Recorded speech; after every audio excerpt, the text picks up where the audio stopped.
Bonjour, on se retrouve aujourd'hui pour mon petit quotidien numéro 9. J'espère que vous allez bien. Aujourd'hui, c'est c'est censé être l'anniversaire à Inès. Euh, Christelle, je pense fort à toi si tu passes par là. Voilà, et à ton mari aussi.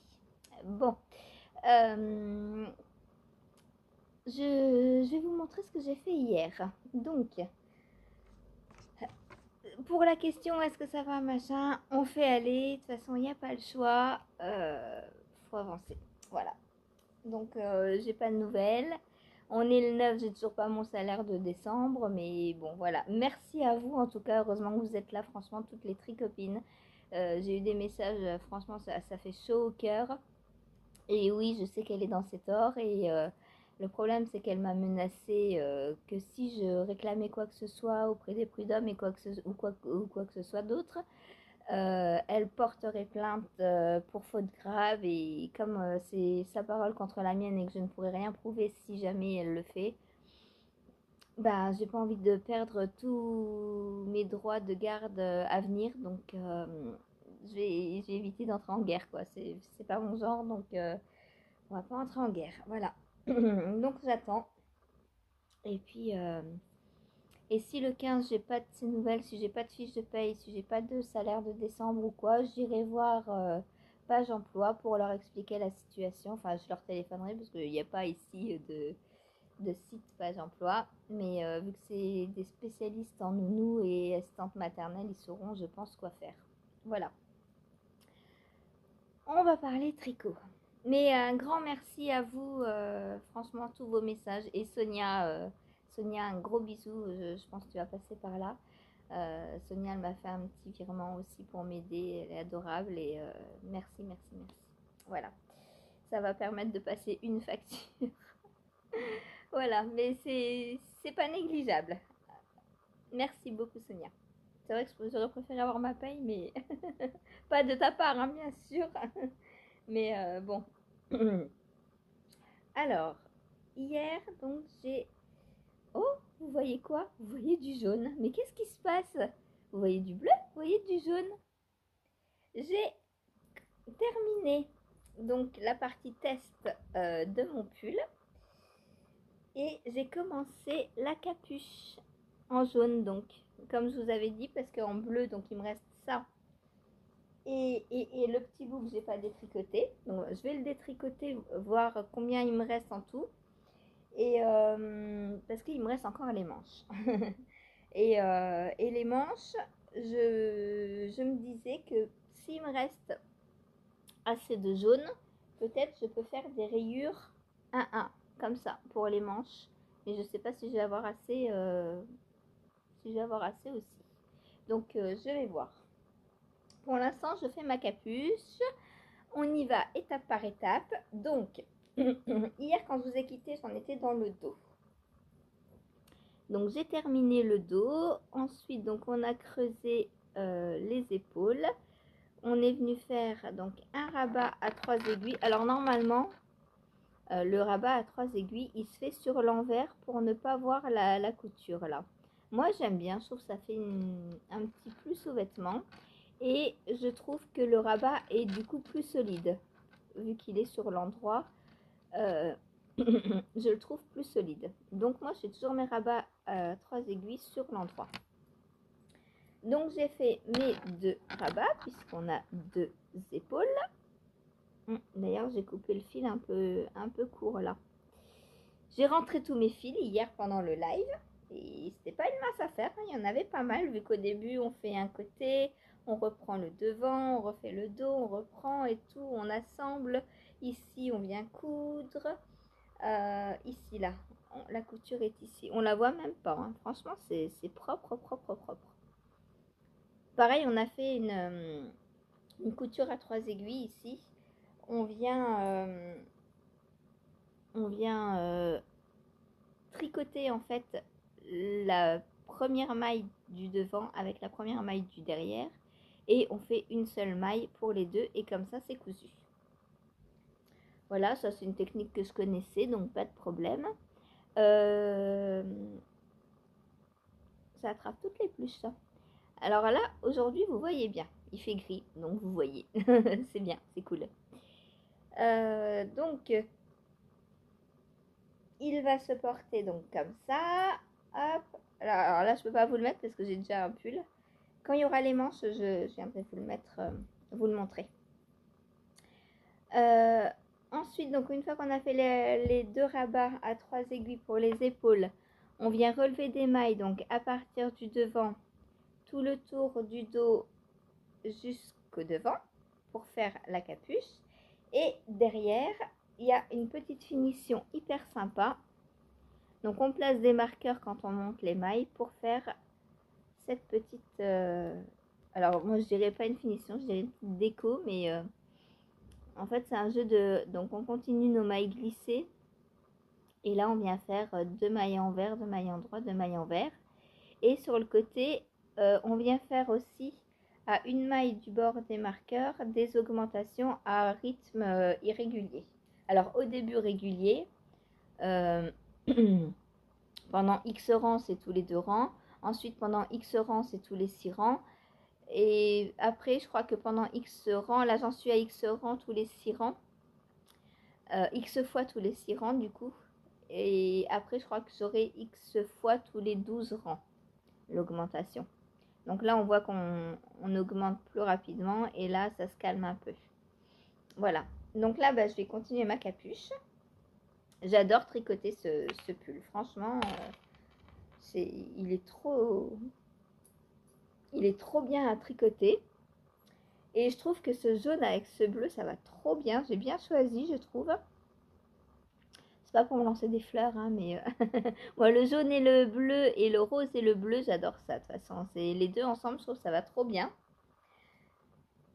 Et voilà, donc une fois que j'aurai fait la capuche, j'attaque les manches. Le patron sort demain. Donc dans le patron, donc, vous avez l'option, vous avez la version donc simple, sans capuche, sans manche. Mais vous pouvez aussi faire la capuche et les manches. Tout est mis dans le patron, mais tout est en option en fait. C'est-à-dire que vous pouvez faire juste le pull. C'est pour ça que je dis que la partie test entre guillemets est terminée puisque le pull est terminé.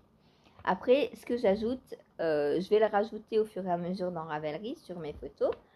Mais tout est en option, donc on n'était pas obligé de le faire. Mais moi, j'ai envie d'avoir bien chaud, donc je vais faire la capuche et les manches. J'aurais peut-être dû commencer par les manches, histoire de ne pas faire de capuche si jamais j'ai pas assez de laine. Mais bon, j'arriverai toujours à trouver de la laine chez moi, il n'y a pas de souci. J'espère avoir assez en faisant des rayures, comme je vous ai dit. Je pense que ça fera pas mal hein, si je fais des rayures à 1 pour les manches. Mais je sais pas si je vais avoir assez, donc il faudrait que je cherche. Je vais regarder tout à l'heure dans mes décas, voir si j'ai pas autre chose que ça que je pourrais prendre. Voilà, voilà. Donc ça, demain, normalement, il y a la capuche finie. Et je pense au moins une manche de montée. Voilà. Franchement, j'adore ces deux couleurs. Et en plus, ah, ça se voit que j'adore, quoi. Voilà. Aujourd'hui, je porte justement mon... Comment il s'appelle? Cold... Ah, comment il s'appelle, lui? Cold...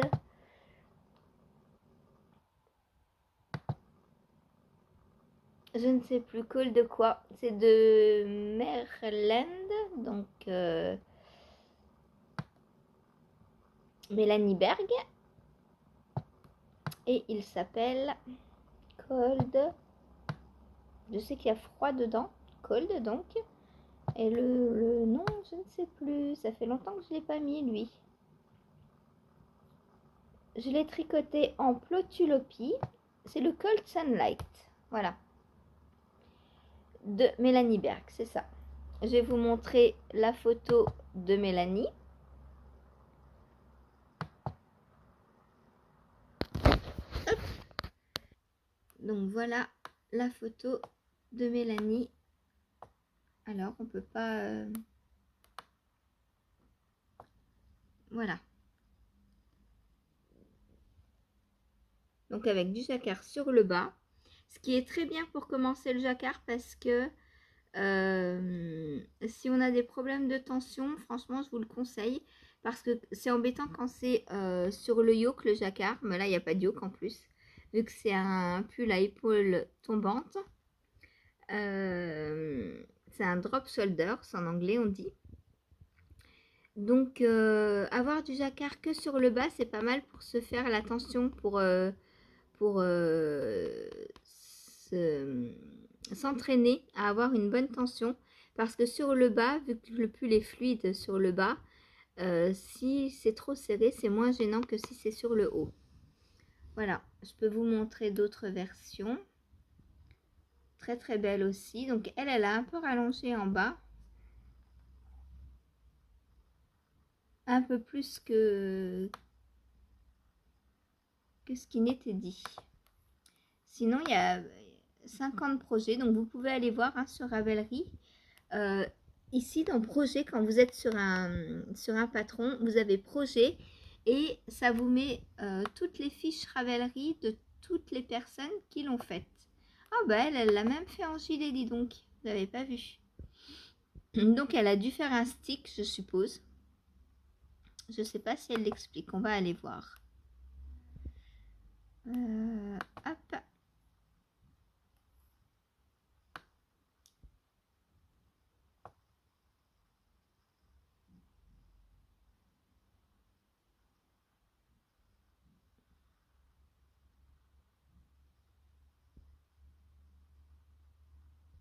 Ben non, elle a fait un provisionnel custom. C'est-à-dire qu'elle a fait un montage provisoire en fait sur les côtés. Elle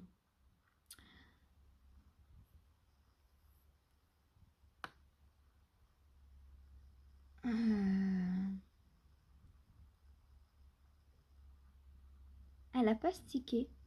Elle l'a tricoté en aller-retour. Ben moi je l'aurais stické. Hein. Franchement.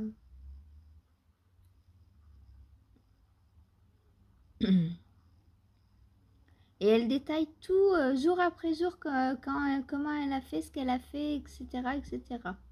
Waouh, moi je fais pas ça sur mes fiches Ravelry. Hein. Je veux bien faire des fiches Ravelry, mais de là à tout noter comme ça, je sais pas si vous voyez, hein, 17 juin, 22 juin, 26 janvier, pas juin, pardon, 26 janvier, 13 février, 26 février, 29 février, tiens, en 2024, il y avait 29 jours, 4 mars, 5 avril. Waouh, chapeau. Et donc, ben, on a les photos.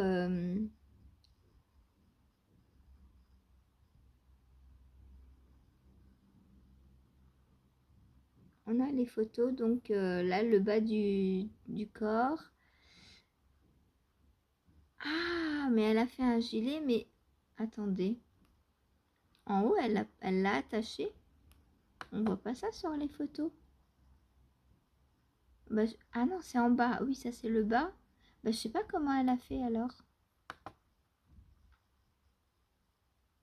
Ah, je pense qu'elle a dû couper quand même à ce niveau-là. Hein.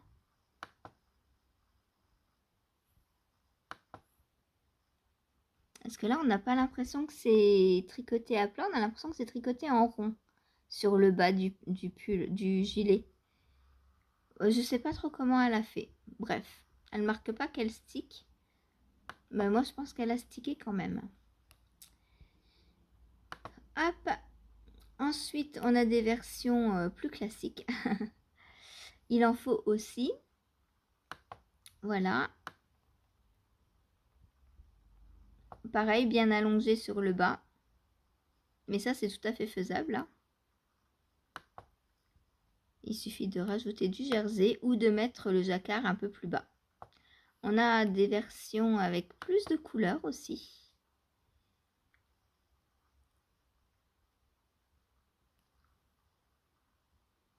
Très automnal. Oh, celui-ci, il est beau.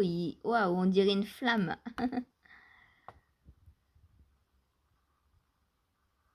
Voilà. Donc, quand vous avez un projet Ravelry, comme ça, vous pouvez aller voir les modèles qui ont été faits.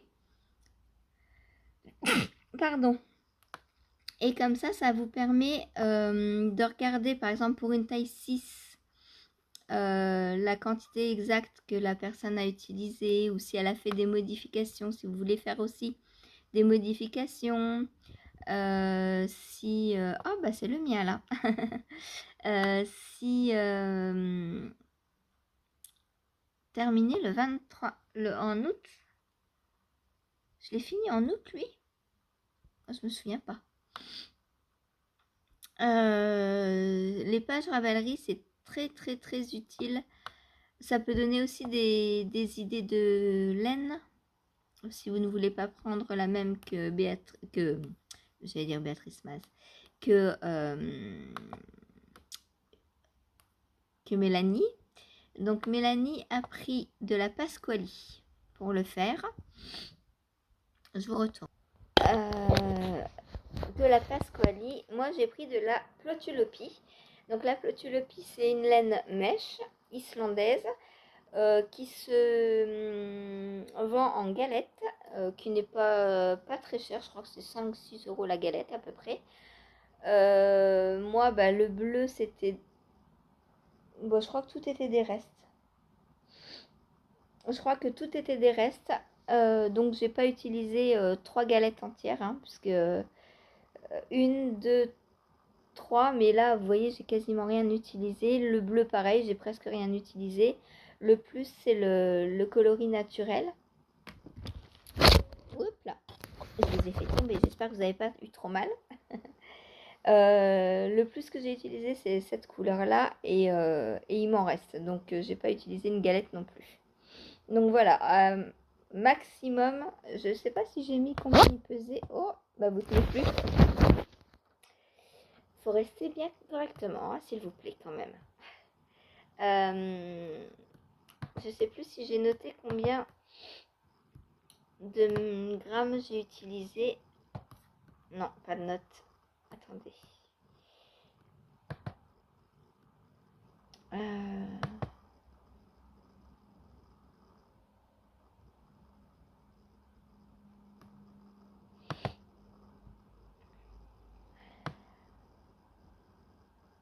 Ah, j'ai pas mis.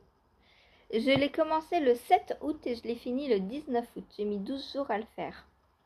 C'est un projet assez rapide, on peut le dire. En même temps, tricoter en la Plötulopi, c'est de la laine sport, hein, donc c'est pas de la fingering, ça va très vite. En plus, le début, on fait que des côtes torse, donc c'est pareil, ça va très très vite le début.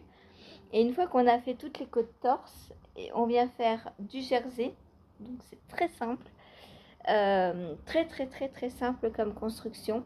Alors moi, je l'ai testé en espagnol parce que Mélanie Berg donc fait ses patrons en anglais, en espagnol et en allemand. Voilà, donc lui je l'ai testé en espagnol, moi. En général, quand je teste pour Mélanie, je lui propose l'espagnol parce qu'elle n'a pas beaucoup de monde et moi bah, je me débrouille, donc pourquoi pas. Voilà. C'est un livre que vous pouvez retrouver dans son... Un livre, j'ai dit, non, un patron que vous pouvez retrouver dans son livre Sweater que j'ai commandé il y a quelques mois et que je vous avais montré quand je l'ai reçu, je pense. Donc un livre de Mélanie Berg. Et moi, franchement, j'ai adoré cette construction. J'adore le porter. Et il n'est pas impossible que j'en refasse un autre avec d'autres laines. J'aimerais bien tester les laines, comment ça s'appelle? Les laines, je sais plus. Bref, il y a une sorte de laine que j'aimerais bien tester. Oh, c'est quoi? C'est une laine hyper connue en plus. Tiens, j'ai un message sur Ravelry.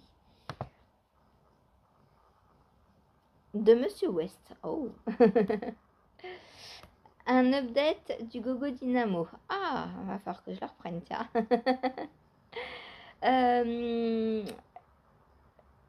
C'est là. Je sais plus. Bref, bon, c'est pas grave. J'ai perdu le nom de la qualité de laine que j'aimerais bien tester.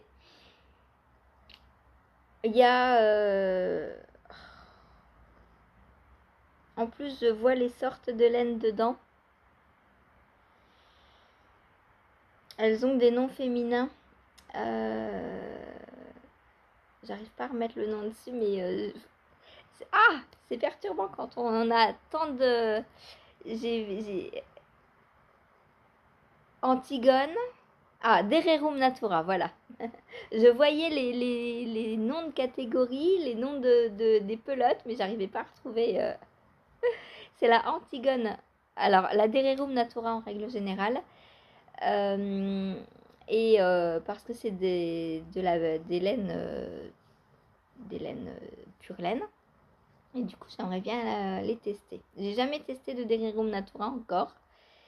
Et alors moi, je suis pas contre les laines commerciales. On en discutait, je sais plus quand, je crois que c'est hier en live. Je suis pas contre les laines commerciales. Ce qui me dérange, c'est l'acrylique et le superwash, le polyester, enfin tout ce qui est pas naturel en fait. Mais sinon, bah ma laine préférée, c'est la Plotulopie, la Letlopi. Donc c'est une laine commerciale, hein. Voilà. Bref, si on continuait donc, je vous ai montré ce que je porte. Maintenant, je vais vous montrer la chaussette de Chérie. Donc, elle avance. Donc, hier, pendant le live, j'ai fini le talon parce que j'ai terminé en fait le corps pendant le live. Et après, pour reprendre la capuche, j'aime pas recommencer une étape en live parce que bah, il me faut le patron, donc il faut que j'aille fouiller sur l'ordi. Après, ça fait tout bugger et tout, donc je me suis dit c'est pas grave, la capuche je laisse de côté. J'ai pris ma petite chaussette et j'ai terminé donc le talon.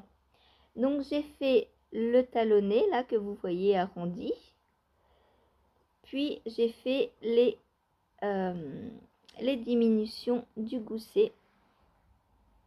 Voilà, le beau gousset qui est dessiné là. J'aime beaucoup voir les dessins de gousset. Je trouve ça trop beau les goussets. Voilà, et puis bah là, bah, j'ai plus qu'à continuer le pied. Est-ce que j'ai encore du jersey à faire ou pas? Ouais, encore un petit peu de jersey.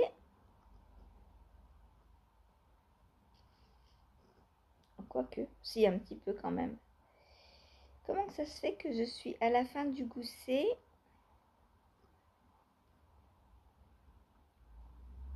Voilà. Donc j'ai pas grand chose. J'ai ça à faire de jersey.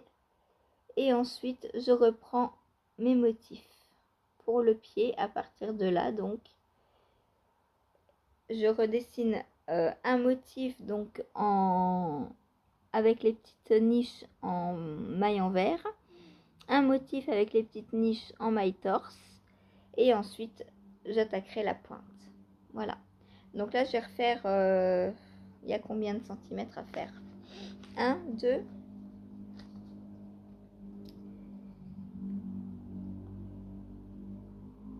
3 cm. Bon, on va faire 3 cm de jersey à partir de là. Donc, je vais mettre un progress keeper pour être sûr de faire 3 cm à partir de là. Hop. Et après, bah, je pourrai faire le pied. Donc, il est possible que ce soir ou demain, celle-ci soit terminée. Voilà. Pour ce qui est donc de la paire de La Belle et le Clochard, la Xème du nom, puisque j'ai fait toutes les premières en prototype et là je fais les deuxièmes. Ensuite, le soir, ben, j'ai continué ma Toy Story et je suis arrivée à la fin de la tige. Comme vous le voyez, là je suis sur la dernière couleur avant le vert, comme je vous avais dit. Elle est où l'autre? Ah, j'ai dû l'oublier dans la chambre. Bah, c'est malin ça. Je peux pas vous montrer du coup. Elle est dans la chambre. Donc là, je vais attaquer le talon. Donc le talon va être fait aujourd'hui. Peut-être je vais passer le talon dans l'après-midi pendant le live parce que récupérer les mailles doubles des rangs raccourcis dans le noir, c'est pas très évident. Il est facile de ne prendre qu'un brin sur les deux et du coup de lâcher une maille double et ça fait des petits trous, c'est un peu embêtant. Voilà, donc ça, je pense que je vais faire ça cet après-midi en live. En plus, ça permettra que celles qui viennent en live ne voient pas toujours que le même projet. En plus, la capuche, je peux largement la faire ce soir. Donc, après, ça va être les manches. Je vais pouvoir faire le soir aussi. Donc, peut-être je vais inverser. Peut-être je vais faire celui-ci pendant le live et celui-ci aussi. Et puis, peut-être que ce soir, je prendrai lui. Je vais voir. Je vais voir. Voilà. Donc, ma petite chaussette qui avance. J'avais très envie de castonner hier Sylvie pendant le live. Elle m'a dit, ah bah maintenant que tu as fini le pull, tu vas castonner quoi? Elle m'a donné envie. Donc le prochain tricot que je dois castonner, c'est mon test pour Atelier Émilie. Il doit être fait pour dans un mois, le 11 février. Donc je pense que aujourd'hui je vais le commencer. Voilà. Parce que là je suis un peu sur la fin de tous mes encours. Donc si je commence une petite étape d'un caston, ce sera pas mal. Donc demain, potentiellement, vous voyez un nouveau caston. Voilà. Et bien sur ce, je vais vous laisser là. Qu'est-ce que je voulais vous dire? Oui, je voulais vous parler pour les box de Noël et calendrier de l'Avent que j'organise. Vous êtes encore tombé. Vous glissez. Donc l'année prochaine, je vais vous reproposer. Vous glissez réellement. Ça tient plus, comment ça se fait? Est-ce qu'il y a un éléphant dans le coin qui fait tout trembler? Je ne sais pas. Donc je vous propose pour l'année prochaine l'échange calendrier de l'Avent et box de Noël. Donc en quoi ça consiste? Alors vous vous inscrivez sur une liste que je note. Je fais une liste des personnes qui veulent participer. Vous me dites, alors il y a 3 options. Soit il y a box de Noël, donc comme la box que Meg m'a envoyée cette année. Il y a l'option calendrier de l'Avent pour faire des chaussettes de reste. Donc comme celle que j'ai tricotée les 2 paires pendant l'Avent. Ou il y a l'option calendrier de l'Avent complet. Où là on met un peu ce qu'on veut en fait. L'idée c'est d'avoir 24 ou 25 si on veut mettre un cadeau de Noël, 25 petits cadeaux tous les jours, enfin un tous les jours pendant 25 jours. La box de Noël, on n'a pas de chiffre à respecter puisque c'est un cadeau qu'on ouvre en une fois. Donc dites-moi si vous êtes intéressé, donc une fois que vous serez inscrit donc pour l'un des 3, moi je vois qui se met avec vous. Je vous ferai remplir un questionnaire pour que vous donniez vos goûts, si vous avez des allergies, s'il y a des choses que vous n'aimez pas, histoire que la personne qui vous prépare le cadeau ne tombe pas à côté. Ce serait dommage. Et du coup, comme ça nous laisse quasi un an, ça nous laisse 11 mois pour préparer soit la box de Noël, soit un calendrier de l'Avent. Voilà, donc si vous êtes intéressé pour repartir l'année prochaine, dites-le moi. Je recommence tout de suite parce que l'année dernière, j'avais tardé à attendre les réponses et du coup, on avait commencé assez tardivement. Heureusement, il n'y avait pas de gros calendrier de l'Avent. Mais pour celles qui font un vrai calendrier de l'Avent, je pense que c'est mieux d'avoir au début de l'année. Comme ça, on peut mieux répartir tous les mois si on fait des petits cadeaux tous les jours, etc. Ça permet déjà de penser aux idées, parce que tout ne va pas venir forcément tout de suite. Et ça permet d'étaler aussi pour niveau budget, c'est pas mal. Voilà. Alors on n'est pas obligé d'acheter tout, on peut faire des choses faites main. On peut, je sais pas moi, on peut offrir, si par exemple, je sais pas, vous avez dans votre stash des restes, bah, ça peut très bien passer aussi pour un 50 grammes, un 20 grammes. Voilà, on n'est pas obligé d'acheter des gros écheveaux pour mettre dans une case. Hein, on n'oblige rien. Voilà. Le principal, c'est de se faire plaisir et d'ouvrir euh, enfin en décembre, un cadeau qui nous aura été préparé. Voilà. Bon, sur ce, je vous laisse. Si vous avez des questions sur les box de l'Avent, de Noël ou calendrier de l'Avent, n'hésitez pas à me demander hein, en commentaire. Encore merci pour tous vos messages d'hier. Ça fait du bien. Voilà. Et puis, bah, on se retrouve tout à l'heure en live. Et pour celles et ceux qui ne viennent pas en live, et ben, à demain. Voilà. Bisous, bon tricot.